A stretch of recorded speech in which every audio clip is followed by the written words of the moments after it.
Hello students, कैसे हैं आप सब लोग। उम्मीद है बढ़िया होंगे, ज़बरदस्त होंगे। तो स्टूडेंट्स, आपका ढेर सारा स्वागत है आपके अपने चैनल एम के अकेडमी 2.0 पर।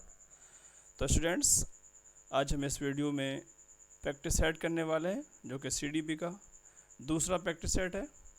इससे पहले प्रैक्टिस सेट एक और हो चुका है जो बहुत ही ज़्यादा इम्पोर्टेंट है और हम आप सभी स्टूडेंट्स से कहना चाहेंगे और वो भी प्रैक्टिस सेट आप लोग अवश्य करें, ठीक है। और ये जो प्रैक्टिस सेट है ये परीक्षा की दृष्टि से बहुत ही ज़्यादा इम्पोर्टेंट है। जब आप परीक्षा में बैठेंगे तो आशा करता हूँ तो आपको लगेगा कि ये सारे जो है क्वेश्चन हम पहले से कर चुके हैं, ठीक है। चलते हैं स्टूडेंट्स अपने टॉपिक पर। सीडीपी प्रैक्टिस सेट 2, बाल विकास एवं शिक्षण पद्धति। स्टूडेंट्स, शिक्षा की दृष्टि से निम्नलिखित में से कौन सी अवस्था महत्वपूर्ण है। ऑप्शन ए शैशवावस्था, ऑप्शन बी बाल्यावस्था, ऑप्शन सी किशोरावस्था, ऑप्शन डी उपरोक्त सभी। स्टूडेंट्स, आप अपना अवश्य उत्तर दें और कमेंट्स में ज़रूर बताएं कि आपका स्कोर क्या रहा। इससे जो है आपकी तैयारी का पता चलता है, ठीक है। और इसके अलावा प्रैक्टिस करने से जो है टाइम मैनेजमेंट भी बनता है, जो हमारे लिए बहुत ही ज़्यादा इम्पोर्टेंट रहने वाला है। तो स्टूडेंट्स, शिक्षा की दृष्टि से ये जो काल है हमारा शैशवावस्था भी जो है बहुत ही ज़्यादा इंपॉर्टेंट है, बाल्यावस्था भी इम्पोर्टेंट है और किशोरावस्था भी बहुत ही ज़्यादा महत्वपूर्ण है। तो यहाँ पर जो है तीनों ऑप्शन सही होने वाले हैं। तो जिन बच्चों ने चुना है ऑप्शन डी वो बिल्कुल सही है, ठीक है। चलते हैं नेक्स्ट प्रश्न पर। प्रश्न नंबर 2 कह रहा है कि शारीरिक विकास की दृष्टि से बाहर परिवर्तन में कौन सा सम्मिलित नहीं है। ये थोड़ा सा टाइपिंग मिस्टेक हुआ है। चलते हैं ऑप्शन पर। टाइपिंग में मत जाइएगा, हमें प्रैक्टिस करनी है, ठीक है। ऑप्शन ए ऊंचाई में वृद्धि, और ऑप्शन बी शारीरिक अनुपात में वृद्धि, ऑप्शन सी ए बी दोनों सही है, और ऑप्शन डी मानसिक योग्यता में वृद्धि। आपका उत्तर क्या होने वाला है। तो जिन बच्चों ने चुना है ऑप्शन डी वो बिल्कुल सही है, मानसिक योग्यता में वृद्धि, ठीक है बच्चों। चलते हैं नेक्स्ट प्रश्न पर। प्रश्न नंबर 3 कह रहा है कि मनुष्य जो कुछ भी बनता है वह 4 से 5 वर्षों में बन जाता है। यह कथन किस मनोवैज्ञानिक ने दिया है, किस विद्वान ने दिया हुआ है, आपके अनुसार बताएं। Option A Newman, option B Freud, और ऑप्शन सी है क्रो एंड क्रो, और ऑप्शन डी है एडलर। बच्चों, समय का ध्यान रखें क्योंकि टाइम को मैनेज करना ये हमारे लिए जो है बहुत ज़्यादा इम्पोर्टेंट बात है। तो बच्चों, जिन बच्चों ने चुना है ऑप्शन बी वो बिल्कुल सही है। ये बात किसने कही है, बच्चों को जो कुछ बनना होता है वो 4-5 वर्ष में बन जाता है, वो ये कहा है फ्रॉयड ने, ठीक है। चलते हैं नेक्स्ट प्रश्न पर। शैशवावस्था होती है ए 5 वर्ष, और ऑप्शन बी 12 वर्ष तक, ऑप्शन सी 21 वर्ष तक, और ऑप्शन डी इनमें से कोई नहीं। तो स्टूडेंट्स, आपका क्या उत्तर होने वाला है। तो जिन बच्चों ने चुना है ऑप्शन ए वो बिल्कुल करेक्ट है, यानी कि जो शैशवावस्था होती है वह जो होती है 5 वर्ष तक होती है, ठीक है। कहाँ तक होती है, 5 वर्ष तक। चलते हैं नेक्स्ट प्रश्न पर।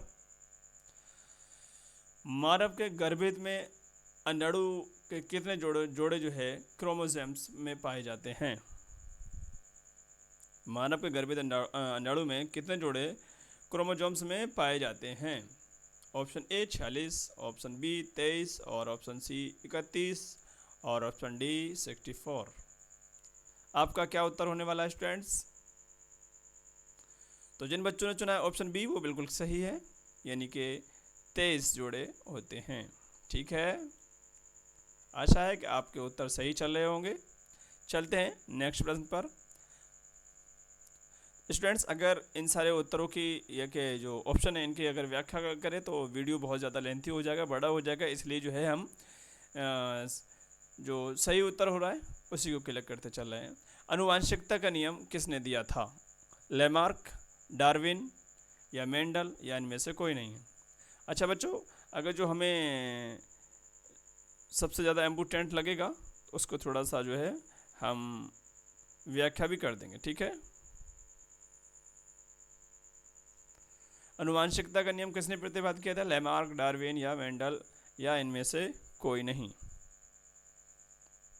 अनुवांशिकता जो होती है ये क्या होता है? माता पिता से उनकी संतानों में जो जीनों के जरिए या लक्षणों के जरिए जो विशेषताओं का ट्रांसफ़र होता है या स्थानांतरण होता है, इसी को जो है हम अनुवांशिकता कहते हैं। ठीक है, हाँ, ये जो है अनुवांशिकता उन सभी जैविक प्रक्रियाओं का योग है जिनके जरिए माता पिता से उनकी संतानों में उनकी विशेषताएं पहुंचती हैं, उनकी हैबिट्स पहुंचती हैं, या सॉरी जो जैसे कि कद काठी होता है, कोई किसी का रंग गोरा होता है, काला होता है, ठीक है, और कोई लंबा होता है, बौना होता है, बहुत सारी चीज़ें होती हैं। ठीक है, हाँ, और जिन बच्चों ने जीव विज्ञान पढ़ा होगा, ये जो सारा चैप्टर है वो जेनेटिक्स के अंतर्गत आता है। ठीक है, तो खैर ज़्यादा बात नहीं करेंगे। तो ऑप्शन सी का जो सही उत्तर होने वाला है वो सही उत्तर होने वाला है मेंडल ने। अनुवांशिकता का नियम किसने दिया था? मेंडल ने। ठीक है बच्चों, चलते हैं नेक्स्ट प्रश्न पर। तो बच्चों प्रश्न नंबर 7 कह रहा है कि पियाजे के सिद्धांत के अनुसार प्राक संक्रियात्मक तो जो है अवधि क्या है? ऑप्शन ए जन्म से 2 साल, ऑप्शन बी 2 से 7 साल, और ऑप्शन सी 4 से 8 साल, और ऑप्शन डी 5 से 8 साल। आपके अनुसार सही उत्तर क्या होने वाला है?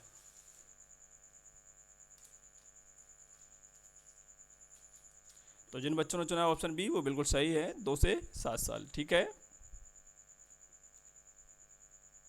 चलते हैं नेक्स्ट प्रश्न पर। बालक के सामाजिकरण की प्रक्रिया में किसका प्रभाव नहीं पड़ता है? ठीक है, बालक जो समाज से सीखता है उसकी प्रक्रिया में किसका प्रभाव नहीं पड़ता है, किसका इफेक्ट नहीं पड़ता है? पालन पोषण का तरीका, सहानुभूति, या आत्मीकरण, या विभेदीकरण।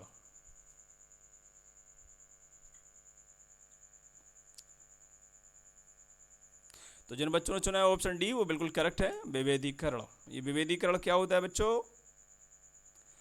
विभेदीकरण का मतलब होता है कि छात्रों की ज़रूरतों और क्षमताओं के मुताबिक सीखने का जो अनुभव मिलता है, इसी को जो है हम विभेदीकरण कहते हैं। ठीक है, अलग अलग रणनीतियों का इस्तेमाल किया जाता है ताकि हर छात्र को जो है चुनौती मिले या उसे सपोर्ट मिले। ठीक है, चलते हैं नेक्स्ट प्रश्न पर।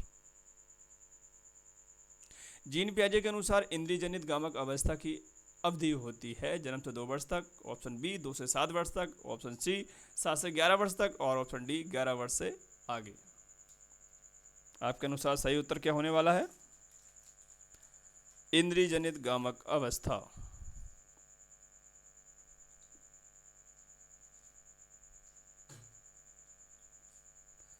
तो जो सही उत्तर है वो है ऑप्शन ए, यानी कि जन्म से 2 वर्ष तक। ठीक है बच्चों, जन्म से 2 वर्ष तक। ठीक है, तो जिन बच्चों ने चुना है ऑप्शन ए वो बिल्कुल करेक्ट है। ठीक है, चलते हैं नेक्स्ट प्रश्न पर। निम्न में से अधिगम में योगदान देने वाले मनोवैज्ञानिक कारकों में से कौन सा शामिल नहीं है? ऑप्शन ए प्रेरणा, ऑप्शन बी रुचि, ऑप्शन सी अधिगम की इच्छा, और ऑप्शन डी विषय वस्तु का स्वरूप। तो आपका सही उत्तर क्या होने वाला है स्टूडेंट्स?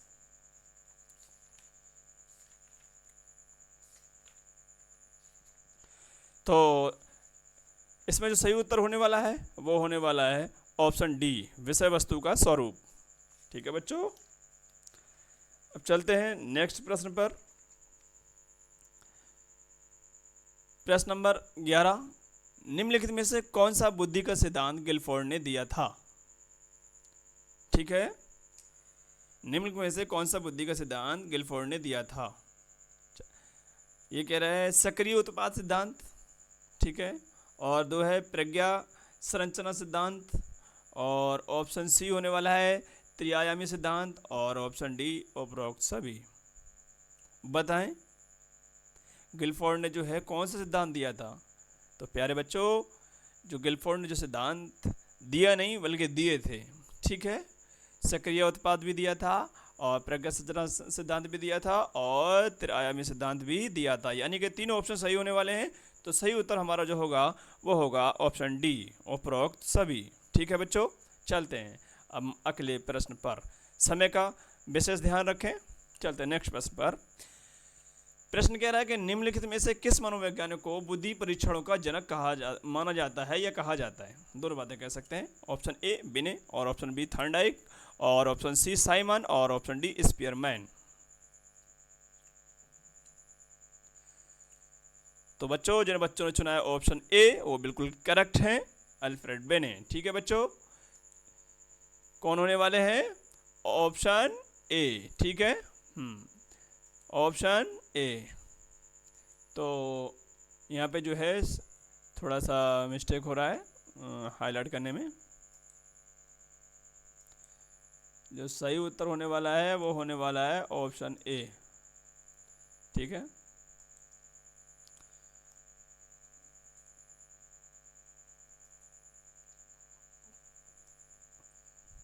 चलते हैं नेक्स्ट प्रश्न पर। प्रश्न नंबर 13 कह रहा है सृजनात्मकता के महत्वपूर्ण तत्व हैं। ऑप्शन ए मौलिकता, और ऑप्शन बी लचीलापन, और ऑप्शन सी धारा प्रवाहिता और विस्तारण, और ऑप्शन डी जो है उपरोक्त सभी। ठीक है, तो स्टूडेंट्स आपका सही उत्तर क्या होगा?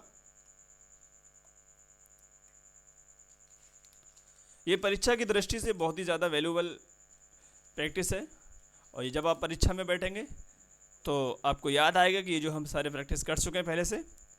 तो प्रश्न नंबर 13 के अंतर्गत जो आने वाला है, मौलिकता भी इसके अंतर्गत आती है, और लचीलापन भी इसके अंतर्गत पाया जाता है सृजनात्मकता में, और धारा प्रभाविता भी जो है इसका विस्तारण भी पाया जाता है। यानी कि तीनों जब ऑप्शन सही है तो ऑप्शन डी कह रहा है तीनों ऑप्शन सही है, यानी कि उपरोक्त सही, उपरोक्त जो है सभी तीनों ऑप्शन सही होने वाले हैं। ठीक है, चलते हैं नेक्स्ट प्रश्न पर। प्रश्न नंबर 14, द्विभाषी परिवार में बच्चों के भाषा विकास पर क्या प्रभाव पड़ता है? द्विभाषी परिवार में बच्चों के भाषा विकास पर क्या इफेक्ट पड़ता है, क्या प्रभाव पड़ता है, क्या असर पड़ता है? ऑप्शन ए दो भाषाओं का ज्ञान होता है, सॉरी ज्ञान हो गया है, टाइपिंग मिस्टेक है। और ऑप्शन बी कह रहा है कि भाषाओं को लेकर, यहाँ पर भी थोड़ा मिस्टेक है, भाषा को लेकर बच्चों में जो है भ्रम की स्थिति जो है उत्पन्न होती है। और ऑप्शन सी ए बी दोनों सही है, और ऑप्शन डी इनमें से कोई नहीं। तो इसका जो सही उत्तर होने वाला है वो होने वाला है ऑप्शन बी।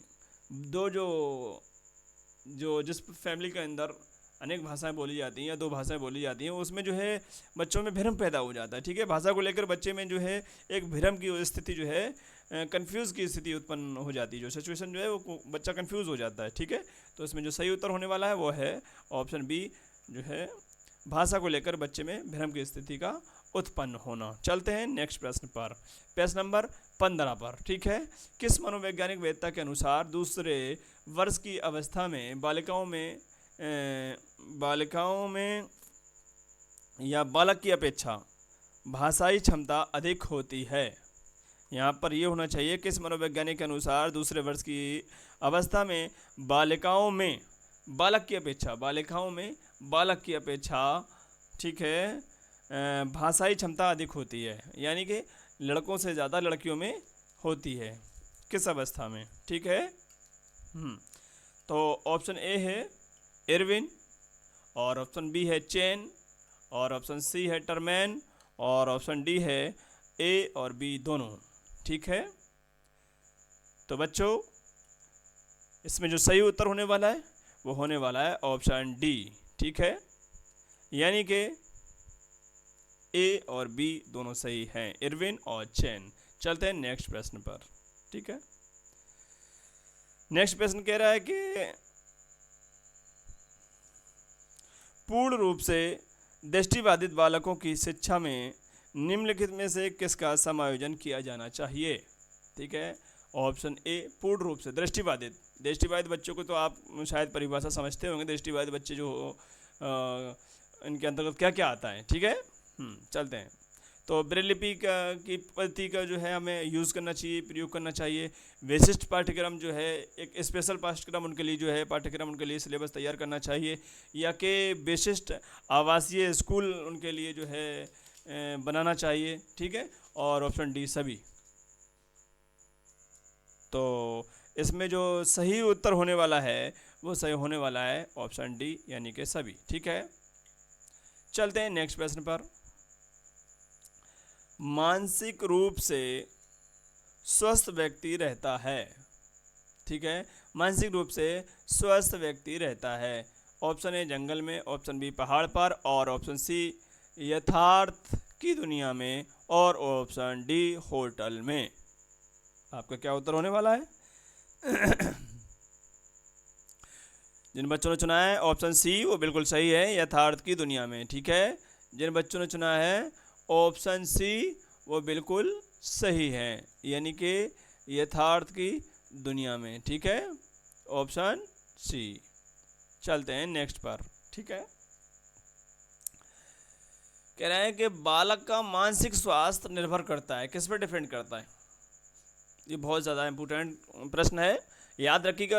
एग्जामिनर जो है इसको घुमाकर भी पूछ सकता है कि इसमें कौन ज़्यादा भूमिका निभाता है, ठीक है, बच्चे के मानसिक स्वास्थ्य पर। ठीक है, तो जो है ऑप्शन नंबर ए कह रहा है विद्यालय पर, ऑप्शन बी परिवार पर, ऑप्शन सी समुदाय पर, और ऑप्शन डी उपरोक्त सभी। अच्छा, इसमें जो प्राथमिक में आएगा बच्चों वो कौन सा होने वाला है? वो होने वाला है हमारी फैमिली, यानी कि परिवार। ठीक है, हाँ। और द्वितीयक में आ जाता है विद्यालय, और फिर अनेक चीज़ें आ जाती हैं, बहुत सारी चीज़ें, परिवार से बाहर चलने वाली बात आ जाती है। चलते हैं यहाँ पर कि बालक का मानसिक स्वास्थ्य निर्भर करता है, किसके ऊपर निर्भर करता है? सबसे पहले तो परिवार पर भी करता है, फिर उस सेकंड पर विद्यालय पर, फिर मतलब समुदाय में के टच में आता है। तो यानी कि जो तीनों सही है, यहाँ पर जो सही उत्तर होने वाला है वो होने वाला है ऑप्शन डी। ठीक है, उपरोक्त सभी। चलते हैं नेक्स्ट प्रश्न पर। विचार एक उच्च ज्ञानात्मक प्रक्रिया है जिसने निम्नलिखित में से कौन सी सामाजिक प्रक्रियाएं सम्मिलित हैं? ठीक है, ऑप्शन ए स्मृति, ऑप्शन बी कल्पना, ऑप्शन सी अनुमान, ऑप्शन डी सभी। तो यहाँ पर जो सही उत्तर होने वाला है उपरोक्त सभी, यानी जिन बच्चों ने चुना ऑप्शन डी वो बिल्कुल सही है। ठीक है, चलते हैं नेक्स्ट प्रश्न पर। तो बच्चों कैसा जा रहा है आपका प्रैक्टिस सेट? आप अपना स्कोर कमेंट में अवश्य बताएं। प्रश्न में आया कि सीखना व्यवहार के परिणाम स्वरूप व्यवहार में कोई परिवर्तन है, यह कथन किस मनोवैज्ञानिक ने दिया है? ठीक है, option A Woodworth, option B Skinner, और ऑप्शन सी मॉर्गन, और ऑप्शन डी गिलफोर्ड का। किसका सिद्धांत है ये आपके अनुसार? तो जो सही उत्तर होने वाला है वो होने वाला है ऑप्शन डी गिलफोर्ड का। ठीक है, गिलफोर्ड का। चलते हैं अपने नेक्स्ट प्रश्न पर। अनुकूलित अनुक्रिया, ठीक है, याद रखिएगा, अनुकूलित अनुक्रिया सिद्धांत किसके अनुकूलन पर बल देता है? ठीक है, ऑप्शन ए व्यवहार पर, ऑप्शन बी चिंतन पर, और ऑप्शन सी तर्क पर, और ऑप्शन डी अभिप्रेरणा पर। तो बच्चों आपका क्या उत्तर होने वाला है? तो यहाँ पर जो सही उत्तर होगा, जिन बच्चों ने चुना है ऑप्शन ए वो बिल्कुल करेक्ट है, यानी कि बिहेव पर, यानी व्यवहार पर। ठीक है, चलते हैं नेक्स्ट प्रश्न पर। प्रश्न नंबर 22 कह रहा है कि संवेग व्यक्ति की उत्तेजित दशा है, यह कथन किसका है? संवेग व्यक्ति की उत्तेजित दशा है बच्चों, यह कथन किसका है? वुडवर्थ, क्रो एवं क्रो, ड्रेवर और वैलेंटीन।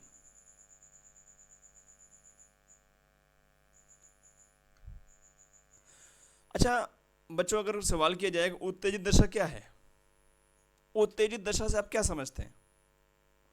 तो संवेग को व्यक्ति की उत्तेजित दशा जो कहा जाता है, संवेग किसी की अधिक स्थायी भावना या अल्पकालिक अवस्था होती है। ठीक है, संवेग में जो है शारीरिक बदलाव भी रियलाइज होता है, महसूस होने लगता है। ठीक है, संवेग कई तरह के होते हैं, जैसे कि क्रोध, उल्लास, जलन वगैरह, बहुत सारी जो वैसे मतलब वो डर, ठीक है, आश्चर्य, ये सारी चीज़ें जो है हमारे उत्तेजित दशा यानी संवेग के अंतर्गत ही आती हैं। ठीक है, तो यहाँ पर जो सही होने वाला उत्तर है, जिन बच्चों ने चुना है ऑप्शन ए वो बिल्कुल करेक्ट है। ठीक है बच्चों, वुडवर्थ। ठीक है बच्चों, यहाँ जो जिन बच्चों ने चुना है ऑप्शन ए वुडवर्थ, ठीक है, बिल्कुल सही उत्तर है। चलते हैं नेक्स्ट प्रश्न पर। ठीक है, वुडवर्थ याद रखिएगा और ध्यान से इनको प्रैक्टिस करिएगा, ताकि जो है नेक्स्ट टाइम हमको ज़रूरत ना पड़े। एग्जाम से पहले एक मरतबा वीडियो को हमारी फास्ट करके देख लें, ताकि जो है ये वीडियो ताज़ा हो जाए। चलते हैं नेक्स्ट प्रश्न पर। छात्रों को अभिप्रेरणा प्रदान करने हेतु उत्तम उपाय है, ऑप्शन ए नवाचारों का प्रयोग, ऑप्शन बी अच्छा भाषण देना, ऑप्शन सी अभिभावकों से शिकायत करना और ऑप्शन डी उपरोक्त सभी। तो आपके अनुसार सही जो उत्तर होने वाला है वो कौन सा उत्तर है?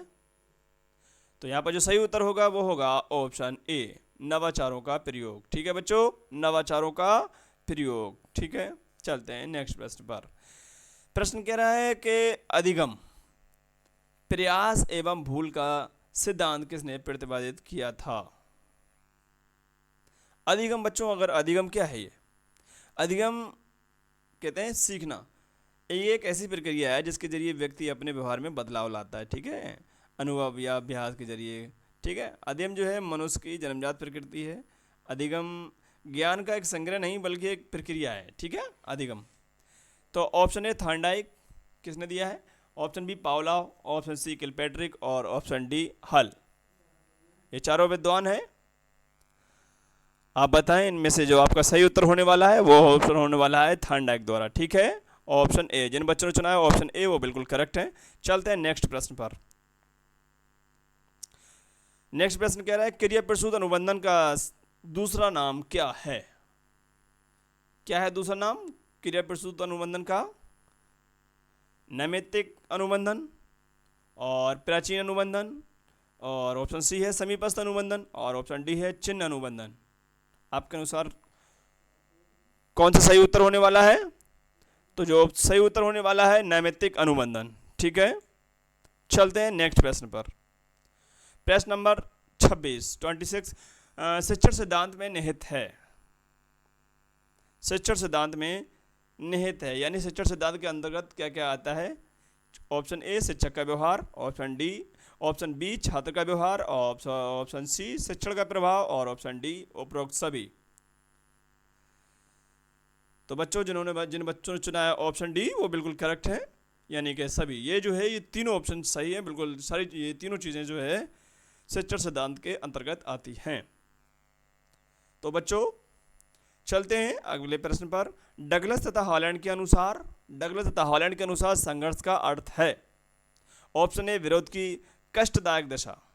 ठीक है, ऑप्शन बी विपरीत इच्छा और ऑप्शन सी अनहोनी और ऑप्शन डी उपरोक्त सभी।